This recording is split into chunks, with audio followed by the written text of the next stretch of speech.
ওই তো গৌতম ওখানে বসে আছে, কখন থেকে ফোন করছি আমার ফোন ধরছে না কেন? কিন্তু গৌতম ওটা কার সঙ্গে বসে আছে? তার মানে গৌতম আমাকে ধোকা দিচ্ছে, পার্কে বসে অন্য একটা মেয়ের সঙ্গে ফষ্টি নষ্টি চলছে। রিমি সেদিন ইকো পার্কে তার বয়ফ্রেন্ড গৌতমকে অন্য একজন সুন্দর দেখতে মেয়ের সঙ্গে বসে থাকতে দেখে, তাই সে প্রচন্ড পরিমাণে রেগে যায়। গৌতম, এই মেয়েটা কে? তুমি আমার সঙ্গে এরকম ভাবে বিশ্বাসঘাতকতা করছো? তুমি বললে আজকে তোমার মায়ের সঙ্গে আমাকে দেখা করাবে, আমাদের বিয়ের কথা বলবে, কিন্তু তুমি তা না করে পার্কে এসে অন্য একটা মেয়ের সঙ্গে গল্প করছো। সেই জন্য আমি এতবার ফোন করা সত্ত্বেও তুমি ফোন ধরছো না। রিমির কথা শুনে গৌতম খুবই ভয় পেয়ে যায়। রিমি, তুমি ভুল ভাবছো, এটা আমার মা। আমি তো আমার মাকে তোমার সঙ্গে দেখা করানোর জন্যই নিয়ে এসেছি, আর আমার ফোনটা সাইলেন্ট ছিল জন্য আমি তোমার ফোন ধরতে পারিনি। এই দেখো, আমার ফোন এখনো সাইলেন্ট আছে। মা, এটা হলো রিমি। রিমি কিছুতেই গৌতমের কথা বিশ্বাস করতে চায় না। ছি, মানুষ এতটা নিচে কিভাবে নামতে পারে? তুমি ধরা পড়ে গেছো বলে তোমার 2 নাম্বার গার্লফ্রেন্ডকে নিজের মা বলে চালিয়ে দিচ্ছ। আরে তুমি যদি বলতে এটা তোমার বোন, তাও আমি বিশ্বাস করতাম, কিন্তু একজন 16-17 বছরের মেয়েকে তুমি নিজের মা বলছো, তোমার লজ্জা করছে না বলো? আরে না না রিমি, এটা আমার মা, আমি সত্যি বলছি। আমার মাকে দেখতে 16 বছরের মেয়ে বলে মনে হলো, আমার মায়ের আসল বয়স কিন্তু 50 বছর। তুমি আমার সব কথা শোনো, তাহলে তুমি বুঝতে পারবে। দয়া করে আমাকে অবিশ্বাস করো না। এই মেয়ে, আমার ছেলে সত্যি কথাই বলছে। আমি গৌতমের মা হই, মানে তোমার হবু শাশুড়ি মা। তোমরা দুজনে মিলে আমাকে বোকা বানানোর চেষ্টা করছো। একজন 25 বছর বয়সী ছেলের মা কখনোই 16-17 বছরের হতে পারে না। ধন্যবাদ গৌতম, আমাকে এভাবে ধোকা দেওয়ার জন্য। আমি কোনোদিনও তোমাকে বিয়ে করব না, তুমি একেবারে চরিত্রহীন। এই বলে রিমি সেখান থেকে চলে যায়, যার ফলে গৌতম সাগরিকার উপর ভীষণ পরিমাণে রেগে যায়। দেখেছো তোমা, তোমার জন্য আমার এই বিয়ের সম্বন্ধটাও কেটে গেল। বারবার তোমাকে বললাম আমার সঙ্গে আসতে হবে না, বাবাকে আমার সাথে পাঠাও। নিজের হবু বৌমাকে দেখার জন্য তুমি তো একেবারে পাগল হয়ে যাচ্ছিলে। নাও, তোমাকে দেখে এই মেয়েটাও আবার আমাকে ছেড়ে পালিয়ে গেল। তুমি যে আমার নিজের মা, এটা শুধু রিমি কেন, পৃথিবীর কেউ বিশ্বাস করতে পারবে না। ভালো হয়েছে মেয়েটা চলে গেছে। যেই মেয়ে তোকে বিশ্বাস করতে পারছে না, সেই মেয়ে তোর সঙ্গে সারা জীবন কিভাবে সংসার করবে? তোর অনেক ভালো মেয়ের সঙ্গে বিয়ে হবে, তুই একদম চিন্তা করিস না। চল, এখন আমরা দুজনে একটু পেপসি খাই, আমার খুব পেপসি খেতে ইচ্ছে করছে। চুপ করো, আমি পেপসি খাবো না। চলো বাড়ি চলো এখনই, তোমার সঙ্গে আমি কোথাও যাবো না। এই বলে গৌতম সাগরিকাকে জোর করে বাড়িতে নিয়ে আসে। আসলে সাগরিকা দেখতে সত্যি সত্যি একেবারে 16 বছরের মেয়েদের মতোই ছিল। সে দেখতে যেমন সুন্দর ছিল, সেরকমই সে 16 বছরের মেয়েদের মতোই আচার আচরণ করত। তাই কেউ বিশ্বাসই করতে পারত না যে সাগরিকা গৌতমের নিজের মা। এমনকি শুধুমাত্র সাগরিকাকে দেখার পর গৌতমের বিয়ের সম্বন্ধগুলো একের পর এক কেটে যেতে থাকে। তাই গৌতম একদিন কাউকে কিছু না জানিয়ে সঙ্গীতা নামে এক মেয়েকে বিয়ে করে বাড়িতে নিয়ে আসে। সঙ্গীতা যখন প্রথমবার সাগরিকাকে দেখে তখন, আরে গৌতম, এটা কে? এটা কি তোমার বোন নাকি? তোমার যে বোন আছে তুমি তো আমাকে আগে বলনি। হ্যালো বোন, কেমন আছো? কি নাম তোমার? আমি গৌতমের বোন নই, আমি গৌতমের মা হই। তুমি আমার বাড়ির বৌমা। এসো আমার পাশে এসে বসো, আমরা সেলফি তুলি। এমন কথা শুনে সঙ্গীতা একেবারে আকাশ থেকে পড়ে। না না, এটা হতে পারে না। তোমাকে দেখে মনে হচ্ছে তোমার বয়স মাত্র 15-16 বছর হবে। তুমি কিভাবে গৌতমের মা হতে পারো? গৌতম, তোমরা কি আমাকে নিয়ে মজা করছো? তোমার মাকে ডেকে নিয়ে এসো। আমরা তোমার সঙ্গে মজা করছি না সঙ্গীতা, এটাই আমার মা। মা, তুমি দাঁড়িয়ে আছো কেন? তাড়াতাড়ি সঙ্গীতাকে বরণ করো। তোমার নতুন বৌমা বাড়িতে এলে বরণ করতে হয়, তুমি জানো না? আমি যদি আগে জানতাম তোমার বাবা এরকম 16 বছর বয়সী একজন মেয়ের সঙ্গে দ্বিতীয় বিয়ে করেছে, তাহলে আমি কখনো তোমাকে বিয়ে করতাম না।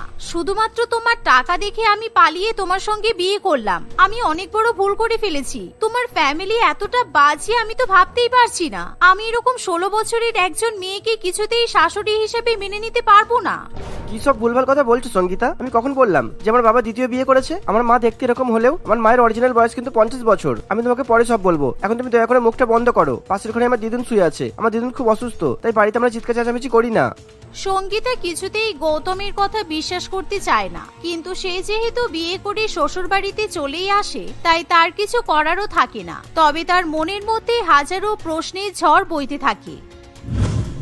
একদিন সঙ্গীতা সাগরিকাকে একেবারে স্কুল ড্রেস পরে স্কুলে যাওয়ার জন্য তৈরি হতে দেখে, যা দেখে সঙ্গীতা নিজে চোখে বিশ্বাস করতে পারে না।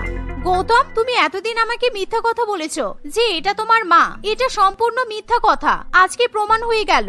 কয়েক মিনিটের জন্য আমি বিশ্বাস করেছিলাম যে তোমার মা দেখতে খুবই সুন্দর আর তোমার মাকে দেখে একেবারে যুবতী মেয়েদের মতোই মনে হয়, কিন্তু তোমার মা আবার স্কুলে ভর্তি হলো কেন? এই মেয়ে, চুপ করো, একদম কোনো কথা বলবে না। আজকে আমার মাধ্যমিক পরীক্ষা আছে। মা, ও মা, আজকে তো আমার মাধ্যমিক পরীক্ষা, আমি পরীক্ষা দিতে যাচ্ছি। তুমি আশীর্বাদ করো যাতে আমি খুব ভালো করে রেজাল্ট করতে পারি। দেখো, আমি সব গুছিয়ে নিয়েছি, অ্যাডমিট কার্ড, রেজিস্ট্রেশন কার্ড, সবকিছু। তুমি একদম চিন্তা করো না, আমি বাবার সঙ্গে পরীক্ষা দিতে যাব। বাবার সাথে পরীক্ষা দিতে যাবে মানে? বিপ্লব, তোমার মা কি সব উল্টোপাল্টা কথা বলছে? মনে হচ্ছে তোমার মায়ের মাথায় কোনো সমস্যা আছে। আমাদের ভালো কোনো সাইকিয়াট্রিস্টের কাছে তোমার মাকে নিয়ে যাওয়া দরকার। আমার মাথা একদম ঠিক আছে, তুমি আমাকে নিয়ে একদম বাড়াবাড়ি করবে না। আর যখন আমি আমার মায়ের সঙ্গে কথা বলবো, দয়া করে তুমি আমাদের মাঝখানে কিছু বলবে না। এই বলে সাগরিকা স্কুলের ব্যাগ নিয়ে বাড়ি থেকে বেরিয়ে পড়ে। সন্ধ্যাবেলা সাগরিকা বাড়িতে ফিরে এসে সোজা তার মায়ের ঘরে চলে যায়। মা, আমার পরীক্ষা কেমন হয়েছে তুমি জিজ্ঞাসা করলে না তো? আজকে আমার লাইফ সায়েন্স পরীক্ষা ছিল। জানো মা, তুমি আমাকে যেগুলো পড়তে বলেছিলে আমি সবগুলো পড়ে গিয়েছিলাম, তাই আমি সব কটা কোয়েশ্চেন কমন পেয়েছি। আমার পরীক্ষা খুব ভালো হয়েছে। গৌতম, আমি আর কিছুতেই এরকম মেন্টাল পেশেন্টদের মধ্যে সংসার করতে পারবো না। কলকাতাতে তোমার তো নিজের ফ্ল্যাট আছে, আজ থেকে আমরা ওই ফ্ল্যাটেই থাকবো। আমি এতদিনে নিশ্চিত হয়ে গেছি তোমার পরিবারের সব কটা পাগল। সঙ্গীতা, তুমি প্লিজ শান্ত হও, আমার সঙ্গে ঘরে চলো, আমি তোমাকে সব ঘটনা বলছি। এই বলে গৌতম সঙ্গীতাকে নিয়ে ঘরে যায় আর তাকে প্রায় 34 বছর আগের ঘটনা বলতে শুরু করে। আজ থেকে 34 বছর আগে সাগরিকার বয়স ছিল মাত্র 16 বছর। সাগরিকা তার মা এবং বাবার একমাত্র সন্তান ছিল। সেই সময় সাগরিকা ক্লাস 10-এ পড়তো। বাবা মা এবং তাদের একমাত্র সন্তানকে নিয়ে খুবই সুখের সংসার ছিল তাদের। আর যেহেতু সাগরিকা একমাত্র সন্তান হওয়ায় তাকে তার বাবা মা প্রচন্ড পরিমাণে ভালোবাসতো। বিশেষ করে মনোরমা দেবী সাগরিকাকে চোখে চোখে হারাতো। সে এক মুহূর্তের জন্য নিজের মেয়েকে ছাড়া থাকতে পারতো না। মা, এবছর আমার মাধ্যমিক পরীক্ষা হয়ে গেলে আমরা 3 জনে কিন্তু পাহাড়ে ঘুরতে যাব। আমার পাহাড়ে ঘুরতে যেতে খুব ভালো লাগে। বলো, তুমি যাবে তো? আমার মেয়ে পাহাড়ে ঘুরতে যাবে বলেছে, আর আমি সেই ইচ্ছাটা পূরণ করব না সেটা হতে পারে? আমার মেয়ে যা বলবে তাই হবে। তুই শুধু মন দিয়ে পরীক্ষাটা দিয়ে নে। পরীক্ষা হয়ে গেলেই আমরা পাহাড়ে ঘুরতে বেরিয়ে যাব। এভাবেই দেখতে দেখতে কিছুদিনের মধ্যেই সাগরিকার পরীক্ষা হয়ে গেলে সাগরিকা তার বাবা মায়ের সঙ্গে পাহাড়ে ঘুরতে চলে যায়। তারা নিজেদের প্রাইভেট গাড়ি নিয়েই পাহাড়ে যায়, কিন্তু দুর্ভাগ্যবশত গাড়ি নিয়ে পাহাড়ের উপরে ওঠার সময় তাদের গাড়ি গুরুতরভাবে অ্যাক্সিডেন্ট হয়। এমনকি সেই গাড়ি পাহাড়ের উপর থেকে অনেকটা নিচে গিয়ে পড়ে। আশেপাশের লোকজন পুলিশ কর্তৃপক্ষকে খবর দিলে পুলিশ এসে সাগরিকা এবং তার বাবাকে আহত অবস্থায় উদ্ধার করে হাসপাতালে ভর্তি করে। কিন্তু কিছুতেই সাগরিকার মায়ের কোনো খোঁজ পাওয়া যায় না। এই কথা শুনে সাগরিকা খুবই কান্নাকাটি করতে থাকে। সাগরিকা দিনরাত তার মায়ের কথা মনে করতে থাকে। এভাবেই দেখতে দেখতে তার বিয়ের বয়স হয়ে যায়। তাই রামচন্দ্রবাবু সাগরিকার বিয়ে দেয়। বিয়ের 2 বছর পর সাগরিকার এক ছেলে সন্তান হয়। এভাবেই সমস্ত কিছু ভুলে গিয়ে সাগরিকা তার ছেলে এবং স্বামীকে নিয়ে সংসার করতে থাকে। দেখতে দেখতে এভাবেই অনেকগুলো বছর কেটে যায়। সাগরিকার বয়স প্রায় 50 বছরের কাছাকাছি হয়ে যায়। এরই মধ্যে সাগরিকার বাবাও মারা যায়। কিন্তু একদিন হঠাৎ করে সাগরিকা তার মায়ের খোঁজ পায়। আমরা আপনার মাকে খুঁজে পেয়েছি, উনি মেন্টাল হাসপাতালে আছেন, আপনি তাড়াতাড়ি হাসপাতালে চলে আসুন। এই শুনে সাগরিকা তখনই তার ছেলে এবং স্বামীকে নিয়ে মেন্টাল হাসপাতালে যায়। কিন্তু মনোরমা দেবী কিছুতেই তার মেয়েকে চিনতে পারে না। মা, তুমি আমাকে চিনতে পারছো? আমি তোমার মেয়ে সঙ্গীতা। এত বছর পর তোমার সঙ্গে আমার দেখা হলো। তুমি বেঁচে আছো আমি তো বিশ্বাসই করতে পারছি না। এই দেখো, এটা তোমার নাতি আর এটা তোমার জামাই বাবা। একদম মিথ্যা কথা বলবে না, তুমি আমার মেয়ে হতেই পারো না। তুমি তো বুড়ি হয়ে গেছো। আমার মেয়ের বয়স 16 বছর। আমার মেয়ে দেখতে খুব সুন্দর, একদম বাচ্চা মেয়ে, 16 বছর বয়স। আর তুমি তো 60 বছরের বুড়ি মনে হচ্ছে। তুমি কি করে আমার মেয়ে হতে পারো? এই যে ডাক্তার, আমার মেয়েকে আমার কাছে নিয়ে এসো, তা না হলে আমি মরে যাব। আমি আমার মেয়েকে দেখতে চাই। শুনুন, অ্যাক্সিডেন্টের ফলে ওনার স্মৃতিশক্তি লোপ পেয়েছে। উনি শুধুমাত্র 34 বছর আগের কথাই মনে রাখতে পেরেছেন। তখন আপনার বয়স 16 বছর ছিল, তাই উনি এখন আপনাকে চিনতে পারছেন না। আপনি যদি চান আপনার মায়ের স্মৃতিশক্তি ফিরিয়ে আসুক, তাহলে আপনি 16 বছর বয়সে যেরকম দেখতে ছিলেন সেই রকম ভাবেই আপনাকে থাকতে হবে। ঠিক 16 বছরের সঙ্গীতের মতোই আপনার মায়ের সঙ্গে আচরণ করতে হবে। আর তাহলে উপরওয়ালা যদি চাই, আপনার মায়ের স্মৃতিশক্তি খুব তাড়াতাড়ি ফিরে আসবে। ডাক্তারবাবুর মুখে এরকম কথা শুনি সাগরিকা শুধুমাত্র নিজের মায়ের জন্য নিজেকে পুরোপুরিভাবে পরিবর্তিত করে ফেলে। সে শহরের বড় বড় ডার্মাটোলজিস্টের কাছে গিয়ে নিজের মুখে অনেকগুলো সার্জারি করায়, যাতে তাকে দেখে 16 বছর বয়সী বলে মনে হয়। সেদিন থেকে এখনো পর্যন্ত সাগরিকা তার মাকে পুরানো দিনের কথা মনে করানোর চেষ্টা করতে থাকে। সঙ্গীত যখন এরকম ঘটনা জানতে পারে, তখন তার খুবই খারাপ লাগে। ব্যাপারটা তো খুবই কমপ্লিকেটেড গৌতম। তুমি যদি আগে আমাকে ব্যাপারটা জানিয়ে দিতে, তাহলে আমি তোমাদের ফ্যামিলির নামে কখনো উল্টোপাল্টা কথা বলতাম না, নাইবা আমি আমার শাশুড়ি মাকে কখনো অপমান করতাম। একটা মেয়ে নিজের মায়ের জন্য কত কিছুই করতে পারে, সেটা তো তোমার মাকে না দেখলে জানতেই পারতাম না। আজকে থেকে তোমার মায়ের প্রতি আমার শ্রদ্ধা ভালোবাসা অনেকটাই বেড়ে গেল। আমি উপরওয়ালার কাছে প্রার্থনা করছি খুব তাড়াতাড়ি দিদুনের স্মৃতিশক্তি ফিরে আসবে, তারপর আর মাকে এরকম ভাবে নাটক করতে হবে না। এভাবে সময় কাটতে থাকে, আর সৌভাগ্যবশত এরই মধ্যে মনোরমা দেবীর স্মৃতিশক্তি ফিরে আসে, যার ফলে সবাই খুবই খুশি হয়। এখন আর সাগরিকাকে নিজের মায়ের সঙ্গে নাটক করতে হয় না। সে এখন সংসারে শাশুড়ির ভূমিকায় পালন করে, যার ফলে সঙ্গীতা হাসি খুশি তার পরিবারকে নিয়ে সংসার করতে থাকে। লীনা চাকরির পরীক্ষার জন্য টিউশন পড়তে যায়। দুপুরবেলা টিউশন পড়ে ফেরার সময় তার ভীষণ পরিমাণে গরম লাগে এবং ভীষণ জল তেষ্টা পেয়ে যায়। সে জল খাবে বলে ব্যাগ থেকে জলের বোতল বের করে। সে যখনই জলের বোতল থেকে অল্প একটু জল মুখে দেয়, তখনই তার মুখে ছ্যাঁকা লাগে। জল অত্যাধিক গরম হয়ে যাওয়ার কারণে সে কিছুতেই জল খেতে পারে না। জলটা কি গরম হয়ে গেছে! এই গরমের মধ্যে এত গরম জল কি খাওয়া যায়? বাড়িতে তো ফ্রিজও নেই যে পড়তে আসার সময় বোতলে ফ্রিজের ঠান্ডা জল ভরে নিয়ে আসবো। আমার ভীষণ জল তেষ্টা পেয়েছে।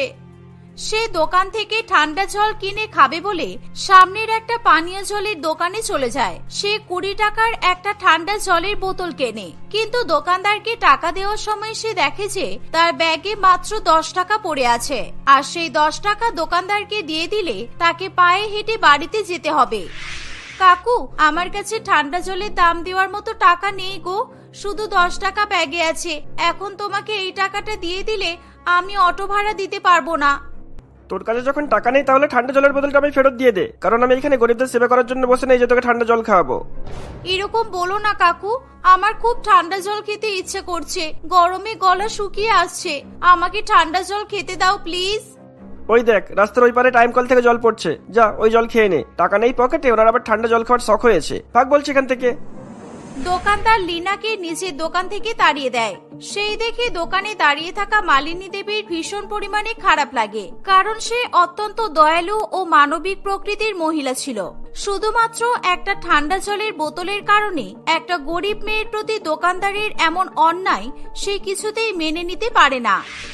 আপনার তো সাহস কম নয়, আপনি একটা বাচ্চা মেয়েকে টাইম কলে নোংরা জল খেতে বলছেন। ও তো আপনার কাছে আহামরি কিছুই আবদার করেনি। আজকে ওর জায়গায় যদি আপনার মেয়ে আপনার কাছে ঠান্ডা জল চাইতো, তাহলে আপনি না করতে পারতেন? আরে দিদি ভাই, আপনি জানেন না এইসব নতুন ধান্দা। গরিব সেজে নাটক করে এখন এই দোকান থেকে জল, ওই দোকান থেকে খাবার খেয়ে বেড়াচ্ছে। চুপ করুন, আপনাকে ঠান্ডা জল খাওয়াতে হবে না, আমি ওকে ঠান্ডা জল খাওয়াবো। আর আপনার দোকান থেকে আমি আর কোনোদিনও কোনো জিনিসপত্র কিনবো না। এই বলে মালিনী দেবী লীনার কাছে আসে। কি রে, এই গরমে ঠান্ডা জল খেতে ইচ্ছা হচ্ছে তাই তো? চিন্তা করিস না, আমি আছি তো। আজকে আমি তোকে ঠান্ডা জল খাওয়াবো। চল আমার সাথে আমার বাড়িতে চল। ওই দেখ, তোর নামটাই তো জানা হলো না। তোর নাম কি রে? আন্টি, আমার নাম লীনা, আর আমি তোমার সাথে তোমার বাড়িতে যাব না। আমাকে বাড়ি ফিরতে হবে, না হলে মা খুব চিন্তা করবে। আর আমি গরম জলই খেয়ে নেব, ঠান্ডা জল আমার লাগবে না। মালিনী দেবী লীনার কোনো কথা শুনতে চায় না। সে লীনাকে নিজের সাথে করে নিজের বাড়িতে নিয়ে যায়। বাড়িতে নিয়ে গিয়ে নিজের ঘরে এসি চালিয়ে সে লীনাকে আরাম করে বসতে দেয়। সেই গ্লাসে করে তাকে ঠান্ডা জল নিয়ে এসে দেয়। লীনা ঠান্ডা জল পেয়ে খুবই খুশি হয়ে যায়। সে একেবারেই 1 গ্লাস ঠান্ডা জল খেয়ে নেয়। থ্যাংক ইউ আন্টি, এই ঠান্ডা জলটা খেয়ে আমি ভীষণ শান্তি পেলাম। এবার আমি বাড়ি যাই, আমাকে আর আটকিও না তুমি। মালিনী দেবী লীনার জন্য ফ্রিজ থেকে আরো 2 বোতল ঠান্ডা জল নিয়ে আসে। সে লীনাকে 2 বোতল ঠান্ডা জল দিয়ে দেয়। লীনা ঠান্ডা জল নিয়ে নিজের বাড়িতে যাবে, তখনই সে দেখে যে তার মা কুমারী মালিনী দেবীর বাড়ির দিকেই আসছে। সে নিজের মাকে মালিনী দেবীর বাড়িতে দেখে অবাক হয়ে যায়। কুমারী দেবীও ভাবতে পারে না যে লীনাকে নিজের মালকিনের বাড়িতে দেখতে পাবে। কিরে, তুই এখানে কি করছিস? তুই তো পড়তে গিয়েছিলি, আর তুই বাড়ি ফিরছিস না দেখে আমার তো ভীষণ চিন্তা হচ্ছিল। এই বাড়িতে তো আমি প্রত্যেকদিন কাজ করতে আসি। লীনা তখন তার মাকে সমস্ত কথা খুলে বলে। কুমারী, তুই পারিসও বটে। তোর মেয়ে এই গরমে রোদের মধ্যে পড়তে যায়, আর তুই ওকে বোতলে করে গরম জল দিয়ে পাঠাস। একেই যা গরম, তার উপর গরম জল খেলে তো ওর শরীর খারাপ হবে। কি করব দিদিমণি, বাড়িতে যে একটা ফ্রিজ কিনবো তার টাকা কোথায়? ওর বাবা যা রোজগার করে সব তো জুয়া খেলেই উড়িয়ে দেয়, আর আমার টাকায় তো সংসার চলে। তাই গরিবের ঘরে ঠান্ডা জল খাওয়ার ক্ষমতা আমাদের নেই। শোন, বাজে কথা বলিস না। তুই আমাকে বলতে পারতিস তোর যা টাকা লাগবে আমি তোকে দিতাম, তারপর তুই না হয় ধীরে ধীরে আমাকে টাকা শোধ করে দিতিস। তাই বলে এই মেয়েটাকে তুই এভাবে কষ্ট দিবি? মালিনী দেবী ফ্রিজ কেনার জন্য কুমারীকে বেশ কিছুটা টাকা দেয়। যতক্ষণ পর্যন্ত না কুমারী ফ্রিজ কিনতে পারে ততদিন পর্যন্ত সে কুমারীকে তার বাড়ি থেকে প্রত্যেকদিন ঠান্ডা জল নিয়ে যাওয়ার কথা বলে। কুমারী এবং লীনা মালিনী দেবীর এত ভালো ব্যবহারে ভীষণ পরিমাণে খুশি হয়ে যায়। কুমারী সেই টাকা নিয়ে নিজের মেয়ের সঙ্গে বাড়িতে চলে যায়। কুমারী লীনাকে নিয়ে ফ্রিজ কিনতে যাবে বলে ঠিক করে। তারা ফ্রিজ কিনতে যাবে ঠিক সেই সময় লীনার বাবা বিকাশ বাবু বাড়িতে চলে আসে। সে মদ্যপ অবস্থায় থাকার কারণে ভালো করে দাঁড়াতেও পারে না। কিরে শয়তান মেয়ে, দুজন মিলে কোথায় চললি? বাড়িতে একদমই মন টেকে না বল, সবসময় শুধু উড়ু উড়ু, আর ওই হাতে ওটা কি লুকাচ্ছিস দেখি? এই বলে বিকাশ বাবু কুমারীর হাত থেকে 10,000 টাকা কেড়ে নেয়। এত টাকা দেখে তার চোখ একেবারে চকচক করে ওঠে। এই টাকাটা আমাকে ফেরত দিয়ে দাও বলছি।